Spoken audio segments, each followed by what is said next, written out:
Amados, na comunhão da inspiração da palavra de Deus, Deus colocou uma parte em meu coração e desejo passar para os irmãos. Tudo do tempo da congregação. Um ponto de reflexão: quem orava entre 1985 e 1995? Mudam-se os tempos, os governos e até a consciência coletiva. E às vezes nos deixamos levar pelos novos tempos e nos modernizamos. Falo aqui não da tecnologia essencial que necessitamos no nosso dia a dia, mas das coisas que amortecem e matam a consciência. Mas uma coisa permanece, é a prova de tempo. É imutável, que são as lembranças que Deus colocou em nossos corações.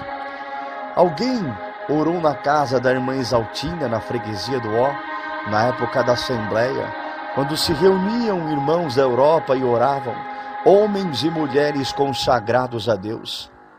Até altas horas da madrugada, alguém viu pessoalmente o Silas testemunhando, o Cabo Borges testemunhando, o Fernando de Bauru testemunhando, o Elmo cabeleireiro do Orlando, da região da freguesia do Ó, da Marinete que profetizava tocando violão, da casa do Washington e da Kelly, onde os irmãos iam orar depois dos cultos gloriosos na Vila Ré. Alguém mais antigo de caminho teve a oportunidade que eu não tive de congregar em Sarapuí dos Antunes quando o irmão Ezequiel ainda atendia os cultos. Alguém congregou com o Edson do Morro do Índio em Santo Amaro, ou teve a oportunidade de congregar com o Fernando da Vila Remo quando aquele lugar era o céu aberto. Alguém conheceu o Valtinho, que era companheiro do Edson do Morro do Índio e foi caseiro do Jardim São Bernardo. Quem orou no funeral da sua mãe e Deus ressuscitou ela no meio do funeral? Alguém ouviu falar da irmã Maria Antônia de Votorantim, que tinha o esôfago fechado e não podia se alimentar ou tomar água e vivia pela fé? Alguém ouviu falar do irmão Francisco da Vila Remo, que Deus ressuscitou dentro do necrotério? A enfermeira desmaiou, um paralítico levantou da cadeira de rodas e saiu correndo, chamaram o médico e ele veio e falou: seu Francisco, o que está acontecendo? O senhor está morto. E o irmão respondeu: morto está você no seu pecado. Quem lembra do Getúlio de Araraquara? Tinha mais de 5 atestados de óbito. Em uma das vezes que tiraram a liberdade dele, o demônio pegou alguém dentro da igreja e ninguém conseguia expulsar. O irmão Getúlio estava sentado lá atrás e sentado mesmo falou: demônio! E o espírito parou de manifestar na mesma hora, sendo que ninguém conseguia segurá-lo. O irmão Getúlio, tomado de Deus, sem levantar, pular ou gritar, simplesmente falou: vá embora. O espírito saiu e os mesmos irmãos que haviam acabado de tirar a liberdade do irmão Getúlio devolveram a liberdade na mesma hora.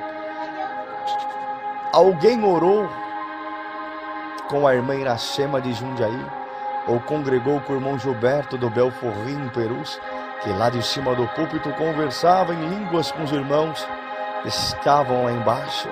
Alguém conheceu Abner, negrão de Deus, que saiu de uma reunião de jovens de manhã no Espírito Santo e saindo da igreja de Deus mandou ele atravessar o morro e ir para a praia a pé. Ele chegou na praia, muito calor, cheio de banhista, parou a praia inteira para rir, porque ele foi indo para a água de terno e gravata e com a pasta na Bíblia debaixo do braço, entrou na água e falou: e agora, senhor? E uma voz disse para ele: entra na água e pula 3 ondas. Ele pulou 2 ondas e quando ele foi pular a terceira, perdeu o equilíbrio e caiu de cabeça dentro da água, saiu todo molhado, todo mundo rindo. Aí ele parou na frente de 3 mulheres, estavam sentados na esteira e falou: agora dá para vocês voltarem para a igreja? E uma delas respondeu: agora dá sim para voltarmos para a igreja, porque eu sou organista, ela é auxiliar e a outra é examinadora, estamos as 3 paradas. E eu falei para elas e combinamos que só voltaria para a igreja se Deus mandasse um crente de terno e gravata entrar dentro da praia, mergulhar e depois viesse falar conosco. Aí saiu o irmão andando e as 3 atrás enrolado em sua toalha. Fala a verdade, é o poder de Deus. Que saudade, não existe mais o lugar. Outro dia passei lá, tudo tinha mudado. O restaurante do irmão Cláudio da freguesia do Ó ficava na Galeria 7 de Abril, no centro de São Paulo. Era o nosso quartel-general. O Cabo Borges almoçava lá. O Hamilton da Pedreira, que hoje é cooperador de jovens do Gleba. O do Darcy do Salzeda, que já era cooperador. Os irmãos de Osasco, tantos amigos. O Tecão, quando vinha de Assis. O Devilso, diácono do Grande Aviana. O Luiz do Santa Terezinha em Pirituba já passou por lá. Era o nosso quartel-general. Esquecíamos que era um restaurante. As mesas vizinhas tinham que se conformar em ouvir as maravilhas. Quantos amigos fizemos, como era contagiante. Quantas viagens foram combinadas ali. Quantos cultos. O Silas, que morreu no acidente de avião, passava por lá.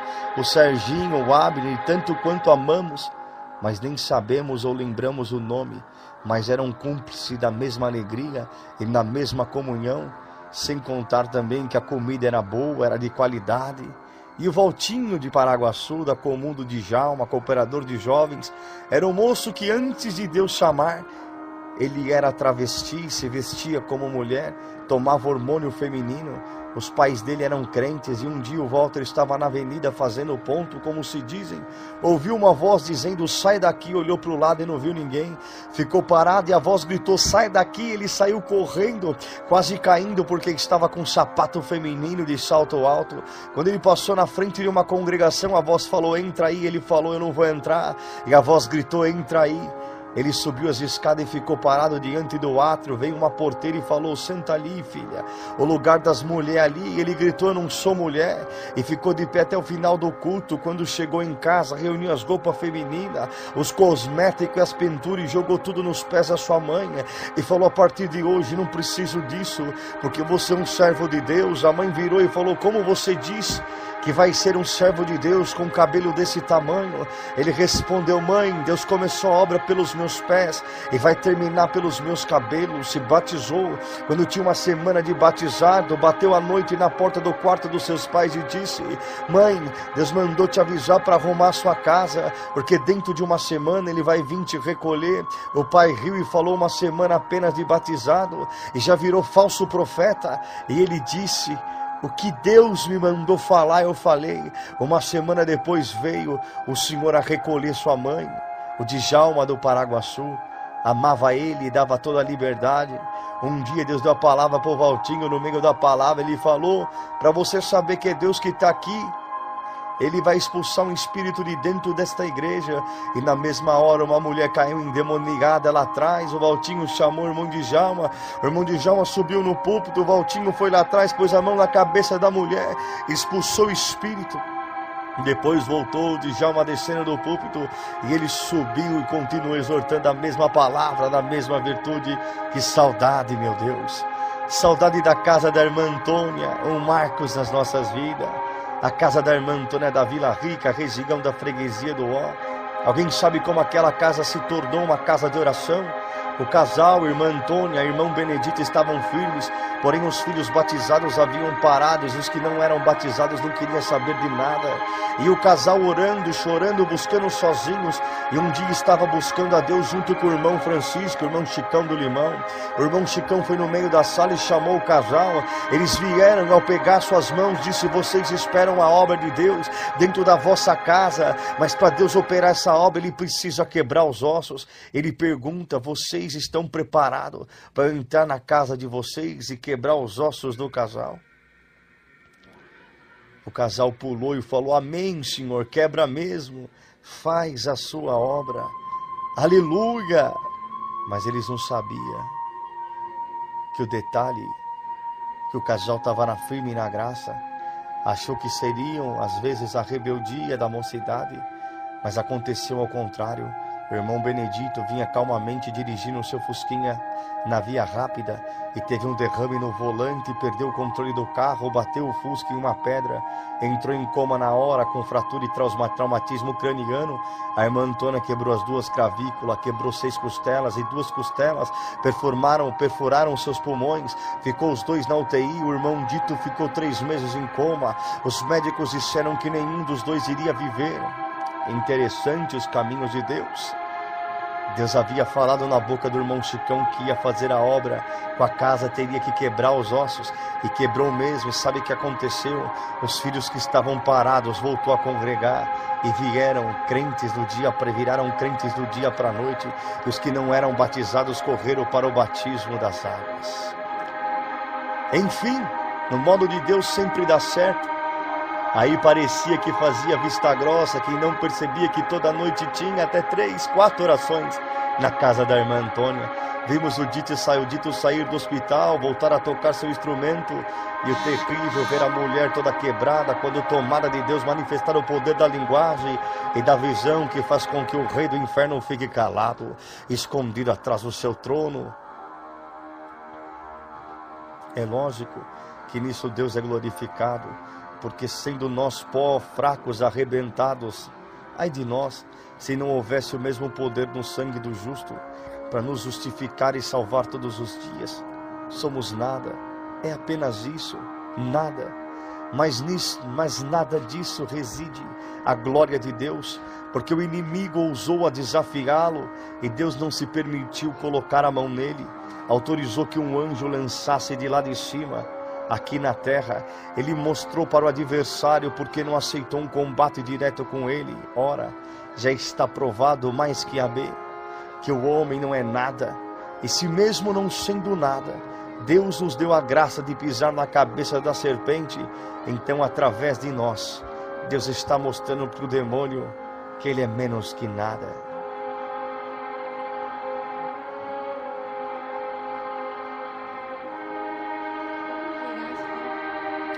Despedida de solteiro do irmão Cabo Borges, na reunião da mocidade, na central de Carapicuíba, o irmão Hermelindo de Cabriúva atendendo. Quem estava lá não vai esquecer, nem quando estiver no céu a igreja lotada, corredores, átrios, galeria, janela, não dava para se mexer, músicos tocando de pé no corredor. O Silas testemunhou, meu Deus, contou a obra do Maciel, e mais 2, parecia que ia dar infarto de tanta visitação. O Serginho também testemunhou, e aí veio o massacre. Hermelindo mandando Borges contar tudo, ele contou. A manifestação de Deus em nós era uma mistura de riso, de grito, de choro, de lágrima. Aquilo já era uma amostra do que será no céu. Chegou a hora da palavra, o irmão Hermelindo falava, a mocidade fica na comunhão, porque Deus me revelou a palavra, que eu acho meio estranha para ler numa reunião de mocidade, mas nós vamos fazer o que Deus mandar, vamos fazer a parte que fala do endemoniado de Gadareno. E leu a palavra, quando terminou de ler, ficou alguns segundos parado, calado, e falou, mocidade, eu lembrei de uma coisa agora. Uma noite eu estava orando de madrugada, e meu pai que está aqui hoje falou para mim, Hermelindo, um dia eu vou te revelar uma palavra numa reunião de mocidade, e você vai achar que essa palavra é meio estranha, mas pede para a mocidade ficar na comunhão, porque eu vou fazer uma obra. Então, mocidade, a palavra é essa, o endemoniado de Gadareno, e Deus não vai falar muita coisa não, ele já mandou um trator aqui dentro, a mocidade aí de cima da galeria, segura alguém que for cair daí de cima, porque hoje vai cair muito espírito nessa igreja, porque a palavra de Deus é essa, demônio, sai da minha igreja agora. Não ouvi mais palavra, mas sim um grito de dentro da igreja, o povo pulando, glorificando, a gente olhava para um lado, olhava para o outro, e os espíritos iam caindo. Teve gente que viu o moço descer as escadarias, se arrastando como cobre, segurava quem podia para não cair da galeria. Mesmo se o Hermelino quisesse pregar, não existia amplificador ou microfone que aguentaria. Então ele só ficava sorrindo, manifestando e mandando beijo para o letreiro em nome do Senhor Jesus. Não aguentávamos mais a presença do Senhor. Hermelindo pediu para vir orar uma menina de 5 anos de idade com voz de anjo, que orou no microfone do púlpito com a sabedoria de um ancião, com o peso de um apóstolo, com o peso de um crente fiel e convertido. Sinceramente, eu acho que nesse culto eu morri e nasci de novo. E essas não dá para esquecer. Então não dá para esquecer. Um dia fui com o Fernando de Bauru, que atende agora em Assis, na casa da irmã Abigail da freguesia. Estávamos orando com a família, o dono da casa estava na maior virtude do mundo, glória a Deus, aleluia. Aí Deus tomou o Fernando e falou, glória a Deus, aleluia. Tem crente que parece tatu, anda com a gordura escondida debaixo do casco. Quando o servo de Deus vem orar aqui, o irmão fala, glória a Deus e aleluia. Mas quando o servo de Deus não está aqui, com essa mão você bateu na serva, com esse pé você chutou ela, e com essa boca você blasfemou, de que eu falei na boca dela, e por isso eu te diz Deus, com essa mão você nunca mais bate em ninguém, com esse pé você nunca mais chuta ninguém, com essa boca nunca mais vai blasfemar. E aconteceu que passou alguns dias, Deus 3 derrames seguidos no irmão, travou a perna, travou o braço, entortou a boca, não conseguia mais falar, só falava sílabas por sílaba. Glória ao nome do Senhor. Depois disso o Fernando ficou com remorso de ver o homem naquela situação e trouxe o irmão Expedito sem contar nada para ver se Deus revogava a sentença na boca dele. Vieram na casa e quando o irmão Expedito passou pelo batente e viu sentado no sofá, olhou para ele e disse, isto que eu te fiz ainda é pouco pelo que você fez com a minha serva. Aí pronto, o homem foi chamado para revogar a sentença, mas deixou uma sentença maior ainda. Aí passou uns dias, servo de Deus foi internado, estávamos orando na Vila Rica, na casa da irmã Antônia. A irmã Iracema de Tapetininga pregou para a irmã Abigail, aquele que não está aqui Deus não quer mais, e nem o inferno quer, de onde ele está não volta nunca mais. E o servo de Deus já saiu do hospital entubado no algodão, vestido de terno, com as mãos cruzadas e todo enfeitado com cravos de margarida. A irmã Abigail, Deus já recolheu mais os filhos dela. O irmão Claudinei, cooperador de jovens em Santa Amaro. O genro do irmão Zezé, ancião da Vila Castelo. São tudo histórias e feitos que o Senhor fez na nossa vida. São apenas lembranças que ficou marcada na trajetória da nossa história. Lembranças que são saudades, que são revertidas em comunhão e virtude, para todos esses mártires da graça, mártires do nosso atual, profetas do Senhor que fizeram parte das décadas de 85, 95, muitos deles já não estão mais no nosso meio, mas aqueles que permanecem firmes na comunhão, escondidos, isolados, sentem mesmo esta revelação que estamos sentindo agora, a palavra de Deus revelada com o Espírito Santo.